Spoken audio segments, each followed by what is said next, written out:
This network of fine wires, I've used pins at 1.5mm spacing that I've occasionally not got in the right place when I applied them. Some of the bars aren't quite parallel, and the wire I've used to wrap them is 0.1mm copper wire. I'm hoping that I will be able to super glue them together without gluing the framework to the board I'm making them on. I went through purchasing straight bars of brass with the hope of being able to utilise straight fence rails, only to discover that the packaging of the brass things involves sellotape, and the least amount of sideways pressure you put on a bar like that puts a little kink in it, and it's real hard to get it straight again, which is when I moved on to the twisting the brass wire in a drill. So that's next on the agenda. Come back next week to see how I'm going. I have cut some 800mm lengths of wire here and stuck the end of the first one in the vise. Slight bit of tension on the wire.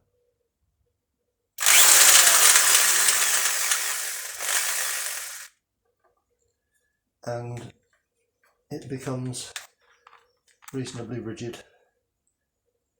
Well, reasonably.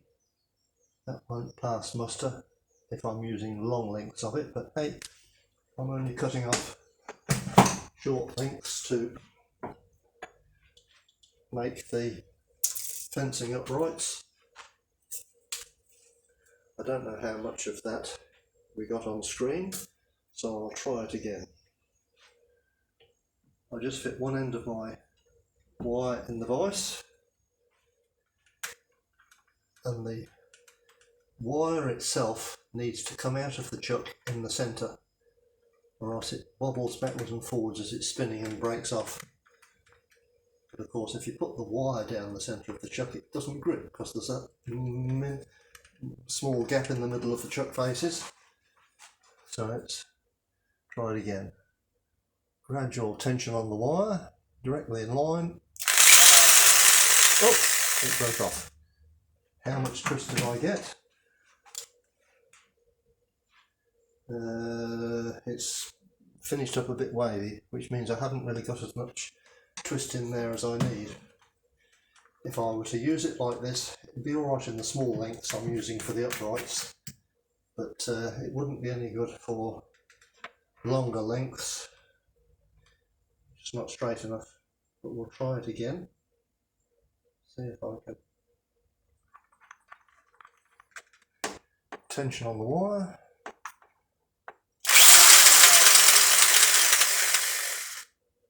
That's better. That was a long blip, which I think has turned out, well, again, you see, it makes a liar of me. When you look at it closely, there's small waves, so I don't know. If I do this long enough, I suppose I'll figure out which works and which doesn't work.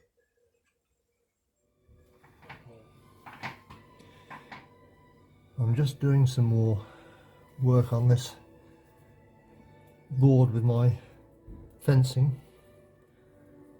I'm utilising various types of super glue depending on how long it's been in the bottle and how much it's gone off, and I think I'm going to have to buy some new stuff because these both units I'm using are getting a bit thick and a bit ratty. I'm using a bent pin to apply it.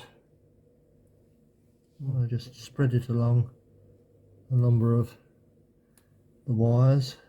Where have I got to? Here it is.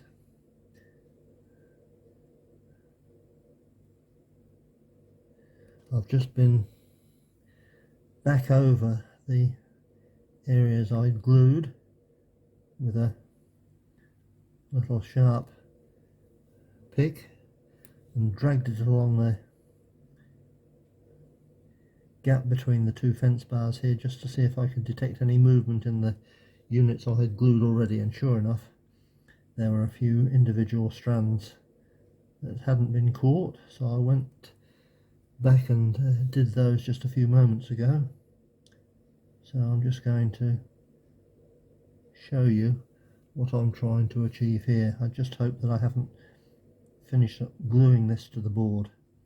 In fact, I'm sure I have in places, but we'll just have to hope that I can separate it at some later stage.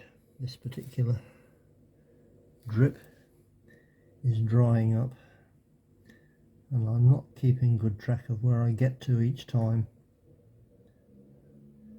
I suppose I should have pre-marked it with some numbers alongside the distance I am along, so that I could go back to the same number each time. It was easy enough to start with, but when I've got a whole swag of cross pieces here, I'm always at a loss to just identify which one I'm working on. Quickly, that is, given that I've only got so long before this glue goes off, which is why I'm just working on small quantities of it, one drip at a time. Some of the earlier sections I used 2 or 3 drips at a time when it was a little thinner and was tending not to go off, and that didn't really work too well for me, because further up there are, as I say, sections where I've obviously used far too much glue and it's run down through and stuck itself to the board. That's as much as I'm going to do on this little bit. Inevitably it's bending over so that I can see what I'm doing, and it's a bit stressful.